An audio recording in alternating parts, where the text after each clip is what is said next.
Hey everybody, and welcome to Bear Facts Friday. Thanks so much for joining us.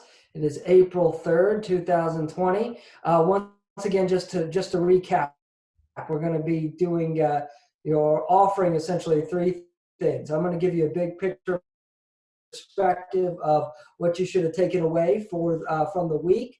Mark is going to give you some perspective, a nugget of knowledge to keep everything in perspective, and then Lisa is going to give you some words of wisdom that'll hopefully help keep you grounded during these certain uncertain times.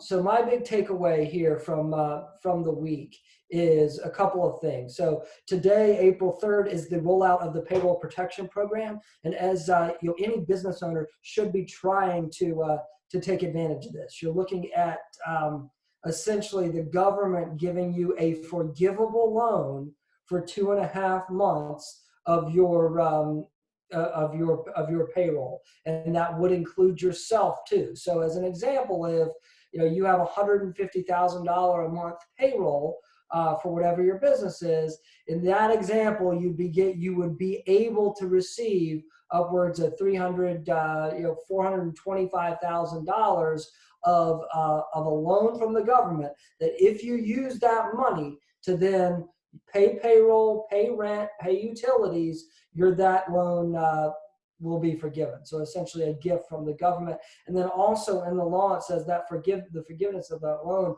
is actually not taxable. The other main takeaway from a more retirement and tax planning standpoint is that there is no required minimum distribution this year. So if you recall, it changed to 72 at the end, beginning in 2020, but now for 2020, there is no required minimum distribution. So regardless of what the balance is in your IRA or your 401k, you are not required to take any money out. Another, tidbit for those feeling very generous is that your charitable deductions are not limited to a deduction is not limited to 50% of your adjusted gross income anymore. You are actually going to be able to take 100% of your income, and it would be deductible if you decide to make a large charitable deduction for whatever reason in this year. So Mark, why don't you give us some perspective on all this? Oh, yeah. Let me just touch on this real quick too. Yeah. So this is a great chart. You'll see this obviously have this with you, but just showing where the money goes. You're looking at $377 billion going towards the payroll protection to help small businesses and other such programs. And you see that the individual taxpayer is getting what I believe that the couple $1,000s a piece makes up $560 billion of the $2 trillion stimulus that was passed just a couple weeks ago.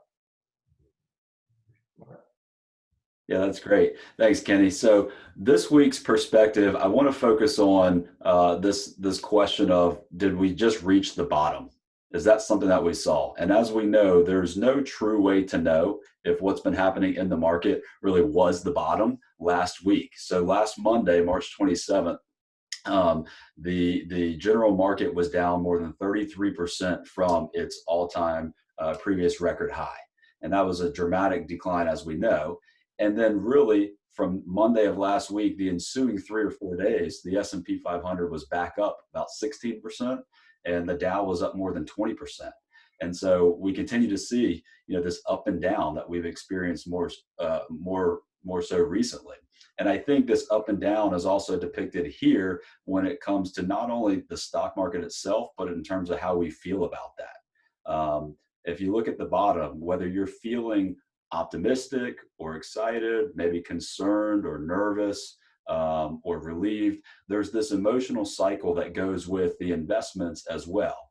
And I think one key point to keep in mind is that oftentimes when you're feeling the best, or when there's the rosiest outlook, or when maybe people are feeling bullish, that can be a time that poses the greatest potential risk from an investment perspective.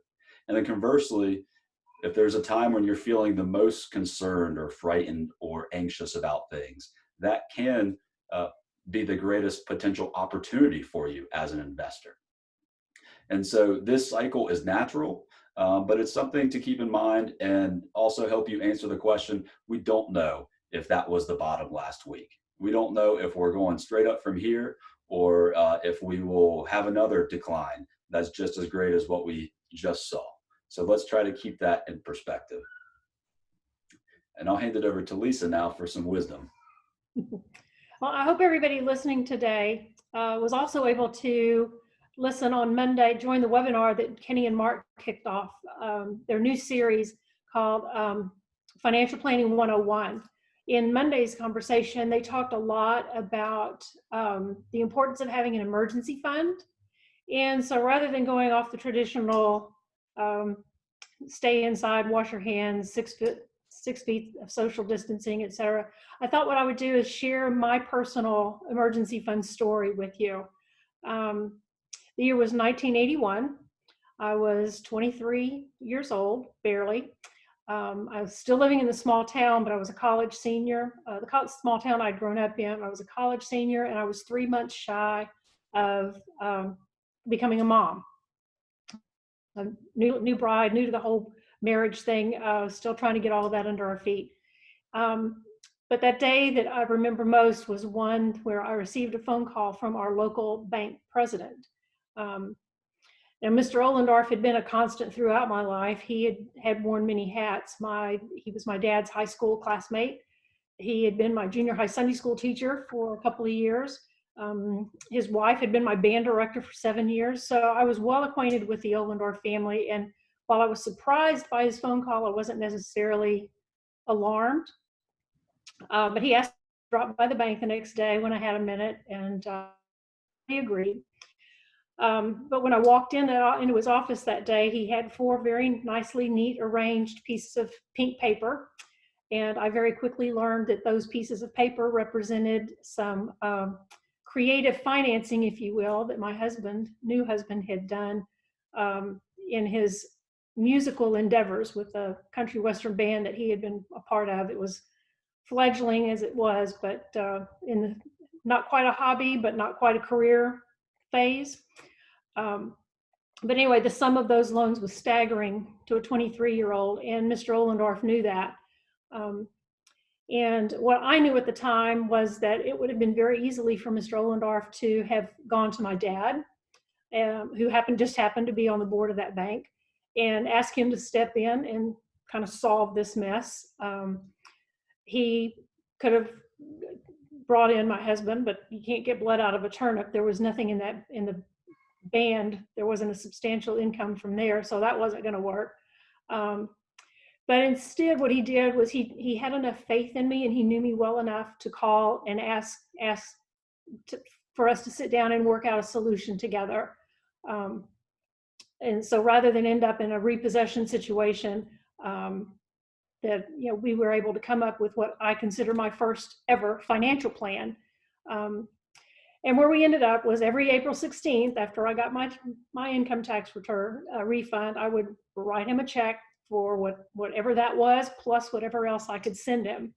And granted, it took quite a while, but when I finally wrote that last check, I wrote a little note in it, and I thanked him for having the faith in me and being willing to take a chance, and letting me do this on my terms, if you will. But after that last particular check, I continued to write those annual checks, but instead of going against a loan balance, they were now going into a savings account, so that eventually that account was large enough that I was able to buy my daughter a car when she turned 16. I paid for her college and eventually her wedding out of that same account. So this was that's the end result of this emergency fund that Kenny and Mark talk about.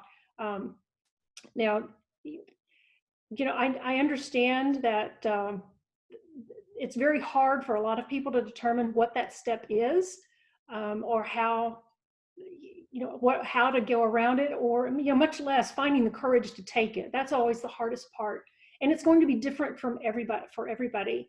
But the real lesson that I want everybody to take home today is that you don't have to take it by yourself. You didn't take it by yourself when you were little. Your children didn't take it by themselves when they needed to get there, as Mark can attest to. So don't feel like this is just a different kind of step, but you still don't have to do it alone. There are a lot of people around you that are going to want to help you succeed, and they're not going to be there just for that first step, but they're willing to help you throughout the process and support you and guide you along the way. Now, to close out my story about Mr. Ohlendorf, he retired from the First Lockhart National Bank in 2001.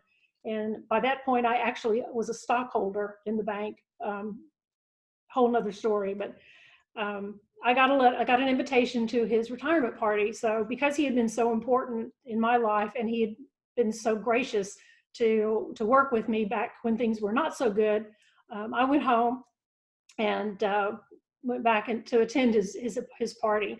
And in his farewell speech, if that's what you want to call it, he was thanking people for all the things, and he took his journey down memory lane. And you can imagine my surprise when out of his coat pocket he pulled a yellowed, weathered, and wrinkled little card and told a story about how and used it as his example of what you can achieve when you work with people, treat them with respect, and add a little patience to the mix.